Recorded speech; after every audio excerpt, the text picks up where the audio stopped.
Good morning, guys. Today we're going to be reading chapter 12, and it's called The Blank Wall. And it is on page 107. Uncle Bert's house quickly filled up with relatives waiting for the funeral. Dad's side of the family stayed at a motel, but they spent a lot of time at the house. The whole experience was a nightmare. For the first time, I wanted to be invisible, but the relatives wouldn't let me. Blank wall instead, sitting with family because it was expected of me, but doing nothing except taking up space. With each new batch of relatives came the same old phrases. Your folks didn't suffer. They lived a good life, happy life. At least they went together. So many times one is left to grieve alone. I knew people just wanted to be kind, but those were stupid things to say. How did they know my parents didn't suffer? The seconds waiting to die would have been an eternity as the car hurtled over a cliff. No matter that Mom and Dad had lived happy lives, their lives weren't long enough. And it would have been something to have even one parent left over. Aunt Queenie checked out the clothes in my closet and insisted that I needed a new dress appropriate for a funeral. All I saw was green, she said to my Aunt Donna. They wanted to take me shopping, but I wouldn't go. I just said, it doesn't matter. Buy what you want. After all, a blank wall would look good in anything. Punky was the glue that held me together. With all the people coming and going, he thought it was a party and was bewildered that my parents didn't arrive. At least 100 times a day, he would ask my aunt or uncle or me, Shirley and Sam not home? Aunt Queenie would throw up her hands and mutter to the ceiling, give me strength, Lord, give me strength. Over and over, I tried to explain to him that Mom and Dad weren't coming back. But how do you explain God's decision when you don't understand them yourself?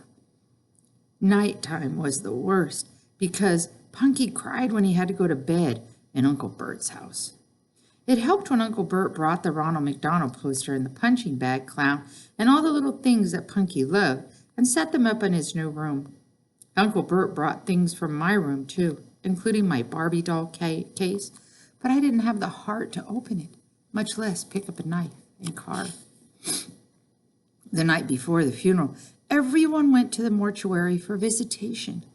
When I walked into the crowded room and heard all the commotion, my blank wall almost crumbled.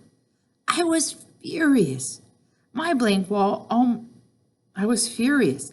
How dare these people be laughing and talking so close to my parents, who would never laugh and talk again? The funeral, at least, was a sober affair, with the very same people snuffling and blowing their noses. It was hard to figure out. Punky cried too, not because he understood the occasion, but because of the organ music. The dress Aunt Queenie bought for me was navy blue with a prim white collar and tiny flowers embroidered across the bodice and the hem. It was stiff and scratchy, but it seemed small punishment for a girl who would attend her own parents' funeral and not shed a tear. I thought I'd be relieved when all the relatives left, but I hadn't planned far enough ahead to think what it would be like to be alone with Aunt Queenie. She was a fanatic. The pencils in her desk drawer were all sharpened to the same length, and the foods in her cabinet were arranged alphabetically. Every morning she emerged from her bedroom, like royalty, wearing a nice dress, a made-up face, and a pencil sticking out of her bun. Holiday dinners at Aunt Queenie's house had always been too prissy to be comfortable, exactly like her personality. Every room was carpeted in a cream-colored shag that made you want to swing from the rafters to keep from making footprints. Aunt Queenie's favorite room was the family room, and her family consisted of 100 potted plants that she talked to as if they were people. The place was a jungle, with plants spewing forth from every nook and cranny. A huge philodendron on top of the TV had leaves that draped down and hid part of the screen. A dozen spider plants suspended from the ceiling had sprouted baby spider plants, which I suppose would sprout more babies and eventually take over the whole house.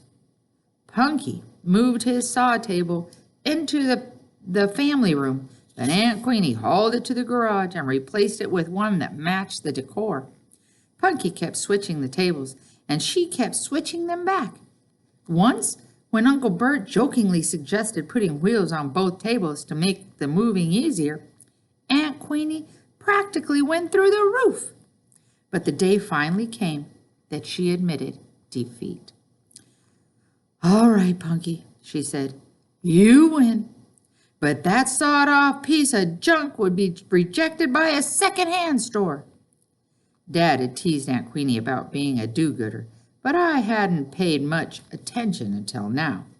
She was forever on the phone or on the go, working for some cause or community event. When she plucked the pencil from her hair, you could bet the blood bank, the garden club, or the United Church women would be whipped into shape. Aunt Queenie, of course, wasn't used to kids. It didn't take long for me to discover that Punky and I were just a broken fingernail, a thorn in her toe, a source of trouble in her organized life.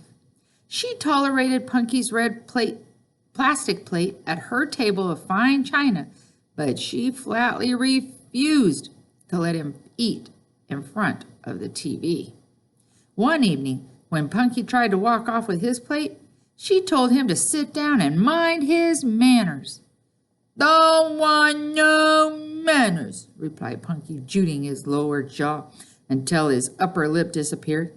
He sat back down and he wouldn't eat.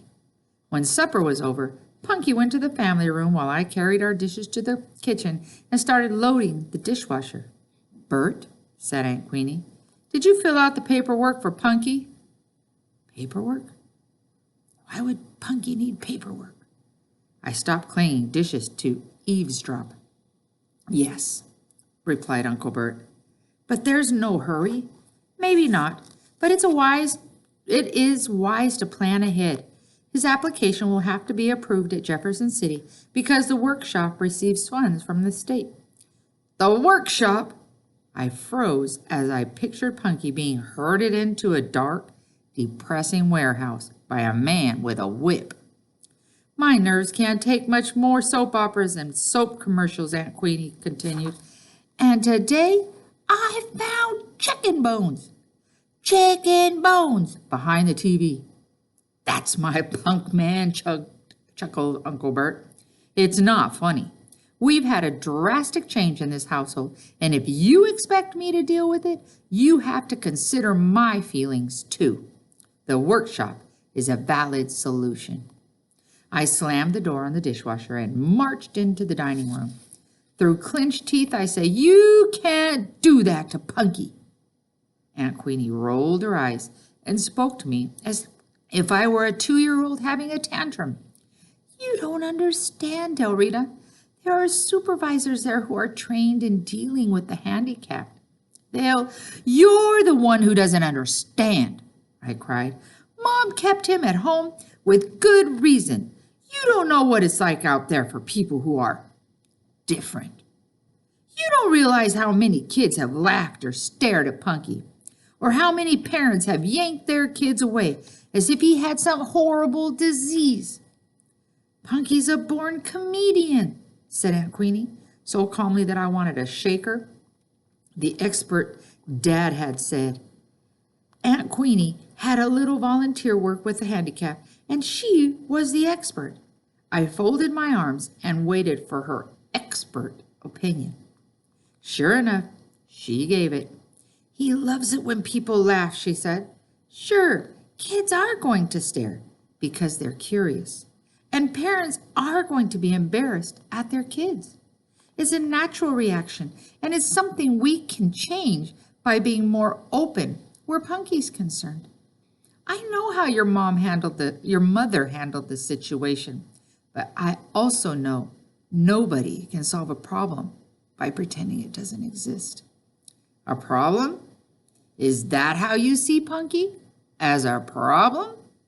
Of course not, but his life would be so much richer if he was involved with his peers. The sheltered workshop, Special Olympics. Why, No, I said, remembering Mom's smoldering blue eyes. No, no, no, no. Aunt Queenie threw her hands up and turned to Uncle Bert. He said, Del Rita, do you know what goes on at the sheltered workshop? I shrugged. I didn't know, and I didn't care.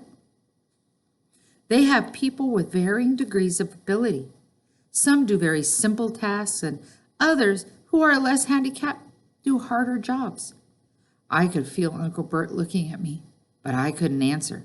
No matter how pretty he tried to paint the picture, it still looked bleak to me. You love Punky, don't you? Asked Aunt Queenie. I gawked at her. What kind of question was that? You're overprotective, she said. You're smothering him. The best way to prove you really love him is to stand back and get out of his way.